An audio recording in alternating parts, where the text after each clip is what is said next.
Ali salam fana be bakriya maula.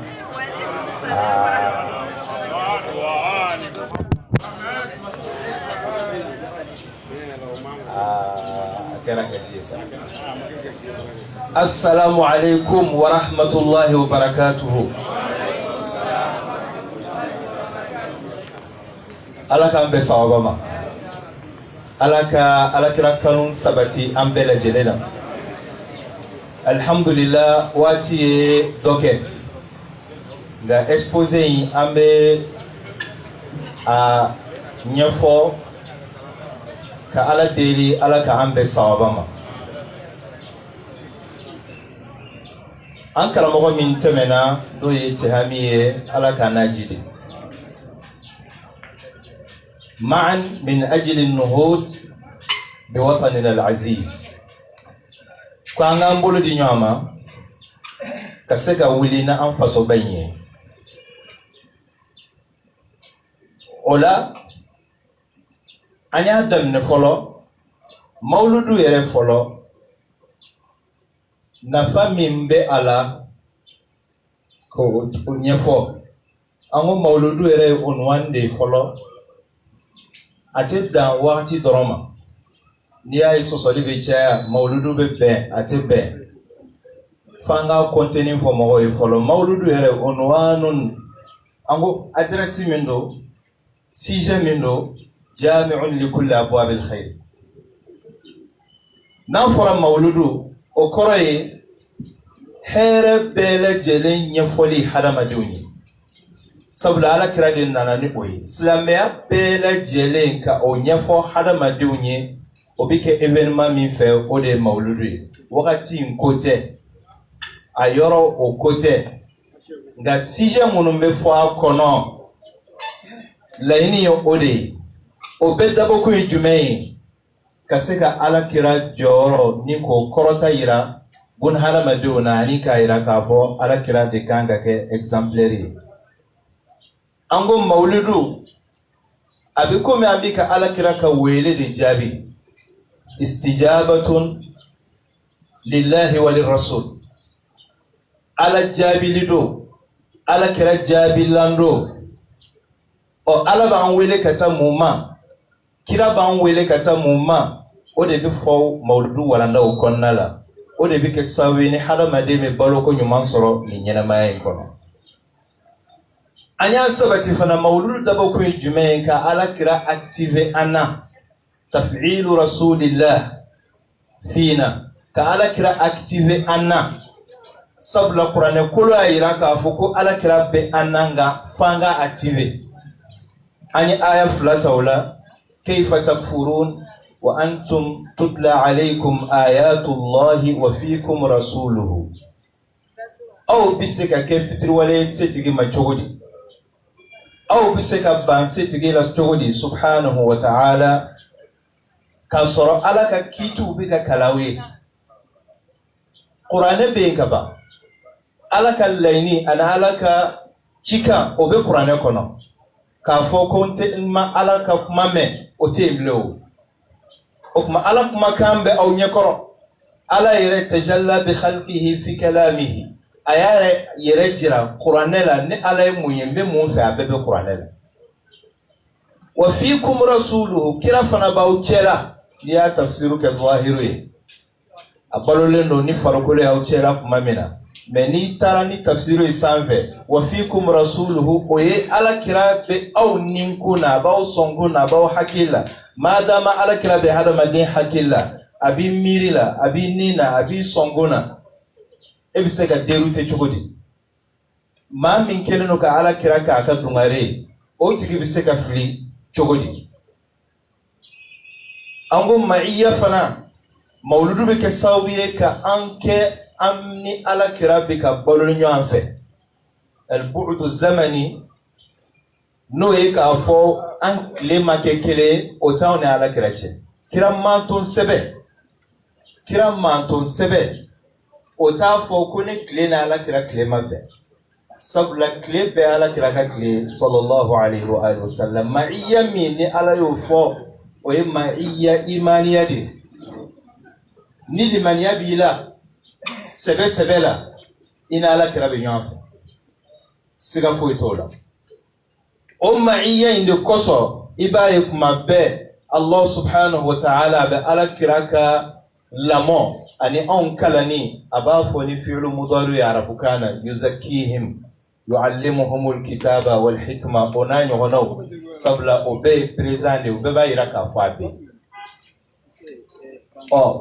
min misaliya bɛ se ka di mɔgɔw ma o la n'an bɛ seli n'an bɛ tahiyaw kalan b'a dɔn sali k'e bɛ to ka tahiya kalan ne bɛ tahiya kalan e tɛ kira fo tahiya kalantɔ wa i b'a fɔ cogo di a b'a mɛn yan a b'a jaabi yan e bɛ bɔ jaabi kalama parce que i m'a tafsiri la e ma a activer i la de o kuma mawludu dabɔ kun ye an ka sɔmi k'a fɔ n'an ye assalamu aleykum k'a fɔ ala kira ma a bɛ jaabi min kɛ tiɲɛ don wa ala kira a ɲɛnama don fana an kana fɔ ko an bɛ ɲɛnɛfina anw de kan ka an gɛrɛ ala kira la sallallahu alaihi wa alihi ni ka an jogo k'o bɛn a ta ma n'an y'an jogo bɛn a ta ma an bɛna bɔ ala kira ninnu ma o la exposé filanan na an nana k'a fɔ annabiyu sallallahu alaihi wa alihi wa sallam wa himayatul insan وتمكينه من ممارسة حقوقه الأكرم صلى الله عليه وآله عليه جمال ديون دمني جمعين وجمال ديون بسكا بونغولاني جمعين نيكو أينا نجي فنشا مامبو كنو ولا فوكا بكا حكي دي جريلا دروا وكماني حالا مديون نو يبارك ني شريعي سيكتا لكا فوق بيروا mais nous les charia blo kofe o betoko ani misalia de ta ola ala kira Muhammad sallallahu alaihi wa alihi wa sallam alquran mi no dirama setigi akumana adama fe suratul araf la yoro min ka fo ko ne bi blal jine kono ite kongo ite minogo kleti soro wa ite fero o koroyi الإطعام والإسقاء والإكساء فيني أني شيرو أني دومني كنيا جمانا دين نو كاكا أكما فاما كان كوجيجا ولا جمانا دين ورفنا كان كنيوهن دم ولا وبكني شرامي أنغو مدينة سيجي كنا على كراي benga mindo ani madina sigi bawo ni ɲɔgɔn cɛ yahudiyaw bɛ yen diinɛ wɛrɛ mɔgɔw bɛ yen munafiqu bɛ yen ni ka sɔrɔ ka bɛnkan dɔw kɛ k'u bɛɛ ka baara kɛ ni o ye tant que jamanadenw bɛ ka baara kɛ n'o ye siga t'a la k'a fɔ yiriwa bɛ na o point fɔlɔ ye ko muminu ani silamɛw Quraishu la ani Madinakaw la ani Mahoma tuguru u la k'olu bɛɛ lajɛlen ye nation kelen o kɔfɛ ko Makan Quraishu olu ye Madinakaw olu jugu de yani an k'a dɔn k'a fɔ jugu kelen de bɛ an na kira ka wagati la o tun ye Quraishu ye olu minnu déterminelen don k'a yira tuguni k'a fɔ mɔgɔ tɔɲɔlen o bɛ dɛmɛ tɔɲɔlikɛla kan ani Mahoma ni a ye fili kɛ a yɛrɛ le responsable ye a ka kirimu na olu sariya se minnu n'olu sigira o bɛɛ lajɛlen bɛ a jira an na k'a fɔ ala kira nana ka jamana jɔ wa ni maaw ye baara kɛ ni kira ka sariya dilen ye a b'a to an bɛ se ka balo bɛn kɔnɔ n'o ye ta'ayushu silmi ye wa haza yusaidu shu'ub ala ta'ayushu silmi an bɛ se ka bɛn ka balo sigi la k'a fɔ ko an tɛ diinɛ kelen na an tɛ sigi o tɛ tiɲɛ ye ka d'a kan alakira sallallahu alaihi wa sallam ani maaw kɛra sigi la ɔ alakira a ye bɛnkan dɔ participer min delila ka kɛ yan'a ka ci n'a fɔ o ma ko halful fudul sabula fadulu tɔgɔw olu tun bɛ o bɛnkan in na o bɛnkan in sɔrɔla mun fɛ dɔ de ye dɔ ka nafolo minɛ ka tila k'i ban k'a t'a sara a ye kule bɔ maga min kɛ magankaw bɛn'a kan k'a fɔ an bɛ bɛn a kan ni min tɔɲɔlen don a ka tɔɲɔlen don maa min fɛ an k'a ka hakɛ minɛ k'a d'a ma wa tɔɲɔli kana kɛ maga dugukolo kan ka anw balolen to o hilfu min filɛ nin ye n'o ye bɛnkan ye ani kalikasiyɛn ɲɔgɔn ye ni jamanadenw fana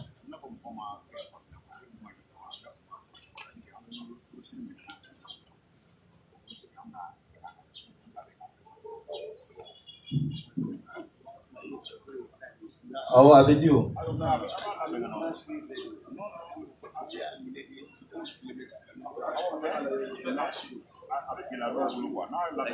ayi a bɛ bɛn o a bɛ si o inshallah n'ala sɔnna gɛlɛya t'a la o komi ko in bɛɛ kɛra perese kɔnɔ ala k'an bɛn sababa ma inshallah bɛɛ karamɔgɔw de don yani u ka kalanfɛn de bɛ ka segin u ma komi ko n'a tacogo don dɔrɔn sinɔn alhamdulillah fɛn ɲɛnabɔlen don ala k'an bɛn sababa ma an ko kalikasiyɛn min n'o kɛra magankaw ni ɲɔgɔn cɛ kabini kira ma ci o kalikasiyɛn ɲɔgɔn n'o donna jamanadenw ni ɲɔgɔn cɛ k'a fɔ an bɛ kojugukɛla an b'a ɲangi wa kojugu tɛ kolokolo anw ka sigida la o bɛ kɛ sababu ye ni ka jamana ni k'a yiriwa an y'o fɔ kira y'a kɛ wa kira fatulen kɔfɛ fana sallallahu alaihi wa alihi wa sallam dɔ fana k'a bɛna o ɲɔgɔnna tɔɲɔli dɔ kɛ Seydina Hussein la Madina bɛɛ farala Hussein kan k'a fɔ gouverneur ye o don n'i ma ka hakɛ d'a ma an bɛɛ lajɛlen bɛ fara kan k'a ka hakɛ ɲini an y'o fana fɔ an nana se mihwaru dɔ wɛrɛ ma o ye daruratul amali al-jama'i sabula thème yɛrɛ ko ma'an o kɔrɔ an bɛɛ k'an bolo di ɲɔgɔn ma ma'an ensemble o kɔrɔ silamɛ o chrétien o juif o minnu bɛ Mali nord la o tuareg o arabu o mianga o bɔbɔ o ma'an diinɛmɔgɔ o société civile o politique mɔgɔ o commerçant o sɔrasi o a fɔra de ma'an mɔgɔ si ma bɔ a la bɛɛ kɛ i yɛrɛ ye jamana kɔnɔ bɛɛ kɛ i yɛrɛ ye k'a fɔ e fana bi se ka jɔyɔrɔ dɔ ta jamana kɔnɔ maa si kana i yɛrɛ kɔtɔrɔma bɔ maa si kana jɔ i yɛrɛ la o kuma jama ka jɛ ka baara kɛ o de bɛ se ka jamana ni ka a bɔ dingɛ kɔnɔ an ye misaliya dɔ ta o la misaliya saba ɲɔgɔn ala kira ka ɲɛnɛmaya la sallallahu alaihi wa alihi a misaliya fɔlɔ o ye Salmanul Farisi radiyallahu ta'ala anhu Salmanul Farisi kuma min na ni kira b'a fɛ a k'a ka yɛrɛma hɔrɔnya sɔrɔ ka bɔ yahudiyanw bolo sabula kun b'olu bolo jɔnya la ala kira y'a fɔ a ye t'a fɔ i matigiw ye ko u ka i kuma bɔ fɛn fɔ an b'an jɔ n'a ye a matigi u ko k'olu bɛ tamaro siɲɛ 300 ani ukiya 40 ɲɔgɔn olu b'o de ɲini u ye wari fɔ u ye tamaro sun fana fɔ sabula o de wariba ye o wagatiw la Salman bɛna o bɔ min ala kira ko sahabaw ma a ko ayinu akhakum o yɛrɛ y'a dama slogan ba ye o yɛrɛ y'a dama kumaden ba ye min bɛ se ka développer kosɛbɛ ayinu akhakum a y'aw balimakɛ dɛmɛ Salman ye persan de ye arabu tɛ a ye ukhuwa min fɔ ukhuwa al-imaniya innamal mu'minuna ikhwa aw balima don diinɛ kɔnɔ aw balima don ni jamana in kɔnɔ sisan ko a y'a dɛmɛ sahaba min se ye tamaro siɲɛ 10 ye o bɛ na n'o ye min se ye 15 ye min se ye 20 ye Bei seko ke fokata adafa. Alakira sallallahu alayhi wa sallam alani ma to tikeleye ola kiraka kiraya oro urul faramina juka faraka sabla sahaba utisola ma wara tisola ni alate ayo pouvoir mindi kiram ode ka tamarusu nunu be fale ashimasa tamarin ay kangar duwe fana ko take dingese ni aturuli ne kira era de bolo ba beturu sabla fota do kanga fo keta do kanga ke mimba to tamaru nunu utisa ube bolo alhamdulillah tamaro yana ka bolo ka de abe sancha manke me kira e min turu o ma sansoro oye anye o fo oye ahlus sunna uluka version me ahlul beitu tala annana no fanayi ala kira kelen ka tamaro imbele jelen turu muso inkunye ajira ka fo ko ale ba fe ko tamaro indem bele jelen ka ke kaka varier clanche o ka ke tamaro dem blemawi clanche o ka ke tamaro dem nermo mawi nga ala ni kira ko ka gwaye abe fe ka kira danjira akelen ka boka soro tamoro imbele jelen falena adem bele jelen kera blemai ale kunyo aknya fuchugo mi doka ke blemai doka ke ndarangwa akira uchuwe kuma masorada akoko ale mafoko doka ke blemai doka ke ndarangwa kalu ka bele ka ke ndarangwa ayo forum na ala kira chief for Jibril jigina ki kamanka ka joshi ka bele fletu sallallahu alaihi wa alihi Muhammad salli ala Muhammad wa ali mauludu kuma de mimbu ola ala kira sallallahu alaihi wa ali uga yele mati muti tola uga yele mapeni Qur'ana kwa uga yele Qur'ana akatu amiga yele Qur'ana wala abe sabali dona yele Qur'ana abe sabali ankara mo komi sawo sanaye min barake ame dumuni ke dumuni chama bi ka tobi ankara mo shi bisu malana hada ko kuna na ko bega dumuni ke ka doke aya fo ya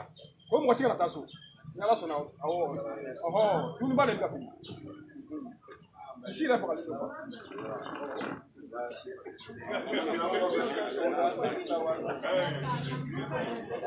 Allo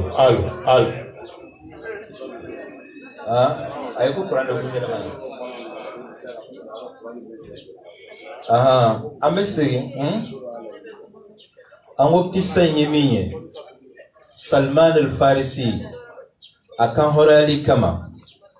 ala kira ya fo sahaba yede ko ainu akhaku ayo bal makedeme okmana ni ko be mogodo kunga ambele jelen ka participer ala mogoshi kana jo aka dogo o de be jechien be mana i seningira abike doyo ala ka ambe sahaba ma okma sahaba yu useko ke mi be se kana tamaro chien tanye mi be se kana ndure mi be se kana ni moyen fo kata adafalen so wala kira de bulu barka ma ya bele jelen turu abe fale na shimasa bori wa do ba fo ko sahaba do community no to fo lige ko yi adaba kama ka kelen turu ko de sara ko kira ka soro hajara ki ko ne ma fo ki kana mo kana turu ambo woro kwala utanga kuyi anga ko be minga we ayino akhaku ayo balmake aya ademe deme anga nyohon deme alaka ambe sawaba o tamaru sumunu ndala kira yuturu ubek mekwi kosa ni na de fama nunu munu me Saudi ala we dekere bo